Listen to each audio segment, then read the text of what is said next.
guy named A.B. Sargent was kind of a shaker and rattler and roller and a businessman in town. He owned a power company right there in Eustis that generated power for Stratton Village. He had hotels and everything.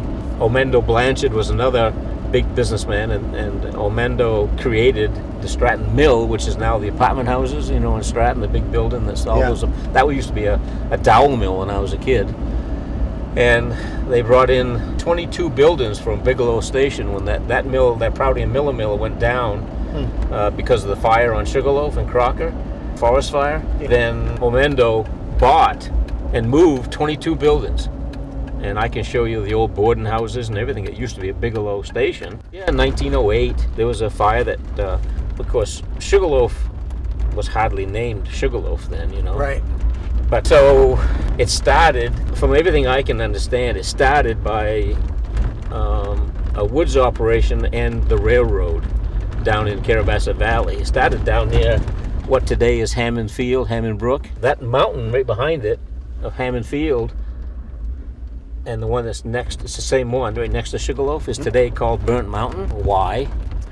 Because it burned in 1908. Before that, it was called Hammond Pond Mountain. So I've been trying to get Sugarloaf to change the name to Hammond Pond Mountain. And years and years ago, Crusher said, the brochures are already made. That fire burned Hammond Pond Mountain today, Burnt Mountain.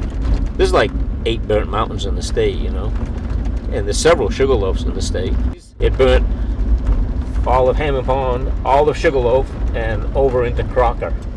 And if you know what you're looking for, on that backdrop in your office there, your studio, you can see the old fire sky. You can see what came in after the fire. It's pretty obvious to me. They bought most of those buildings to Blanchard Avenue. Blanchard named after Omendo Blanchard, who owned the mill, and he put all those houses there. You go down Blanchard Avenue today, and you can distinctly see that building, that building, that building, that building.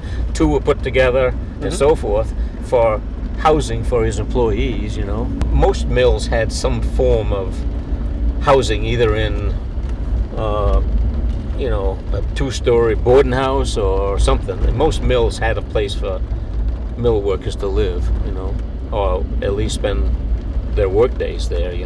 A lot of mills did, but in this case there was lots of houses instead of kind of a dorm barracks type of thing. In my time, in the 50s, pretty much all the crews were local and Canadian.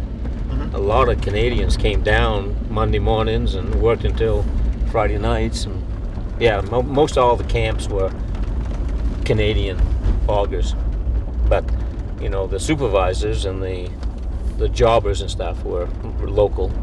You took good care of the horses, and you took care of the men. You took care of fed them. What they wanted was, not only a wage, but they wanted good food. So the camp cooks were the most important person in the whole camp. That makes sense, right? Oh yeah. They didn't mind beans. They'd bring in beef and pigs and stuff, and then slaughter them as they needed them. You talk about a steep learning curve. I mean, think of it, a young person, maybe never being away from home, all of a sudden living with a bunch of men that probably picked on you a little bit at the beginning, and rite of passage. And you got the dirty jobs at the beginning. You lugged water in freezing temperatures to ice the roads, the skid trails and stuff, and you got the bottom of the barrel, and then you worked your way up, and the more you worked your way up, the more money you made, and if you was there all winter long, like they were for a long time, then you banked it. I mean, the only way you could spend money was like on tobacco, or something in the Wongan hut, there wasn't a lot of new wool socks or something. They come out of the woods with a fistful of money, and of course that led to partying too much before you got home.